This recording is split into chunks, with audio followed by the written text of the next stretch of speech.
அரசாங்க பள்ளிக்கூடத்துல படிச்சு நிறைய மதிப்பெண் வாங்கின பிறகும் தனியார் கல்லூரியில போய் தனக்கு பிடிச்ச படிப்பு படிக்கிறதுக்கு பணம் கட்ட முடியலேன்னு வருத்தப்படுற மாணவர்களை தேர்ந்தெடுத்து ஃபீஸ் கட்டி தனியார் கல்லூரிகள்ல படிக்க வைக்கிற நிறைய பவுண்டேஷன் இருக்குன்னு உங்களுக்கும் எனக்கும் தெரிஞ்ச அளவுக்கு கிராமப்புறங்கள்ல இருக்கிற மாணவர்களுக்கு தெரியல. இப்ப இந்த அரசு பள்ளி மாணவர்களை எப்படி தொடர்பு கொண்டு அந்த பவுண்டேஷன்ஸ்க்கு எடுத்துட்டு போகணும் அப்படிங்கிறது விவரம் தெரிஞ்ச உங்களுக்கு எங்களுக்குமே பெரிய கேள்விக்குறிதான்.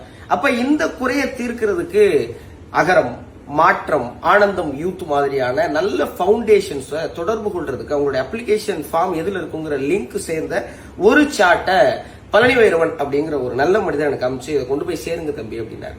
இத நான் செஞ்சுட்டேன், இனி நீங்க தான் செய்யணும். உங்களுக்கு தெரிஞ்ச எல்லா கிராமப்புறங்கள்ல அரசு பள்ளியில படிக்கிற மாணவர்களுக்கும் இந்த காணொலியை கொண்டு போய் சேருங்க. இந்த 10 பவுண்டேஷனுடைய லிங்க்லையும் அப்ளிகேஷன்ல உங்களை அப்ளை பண்ண சொல்லுங்க. நல்ல மதிப்பெண் வாங்கின சாதாரண எளிய குடும்பத்தில் இருக்கிற பிள்ளைங்க நல்ல கல்லூரியில் போய் சேர்றதுக்கு நம்மளும் கை கொடுத்ததா இருக்கட்டும். இந்த முன்னெடுப்புக்கு கை சேர்க்கிறவங்க எல்லாருக்கும் என்னுடைய முன்கூட்டிய நன்றி. நிறைய பசங்க நல்ல கல்லூரியில் படிக்கிறதுக்கான ஒரு அரிய வாய்ப்பை நிறைய பவுண்டேஷன் பண்றாங்க. அதை இணைக்கிற பாலமா நீங்களும் நானும் இருக்கணும்னு நான் விரும்புறேன். நன்றி.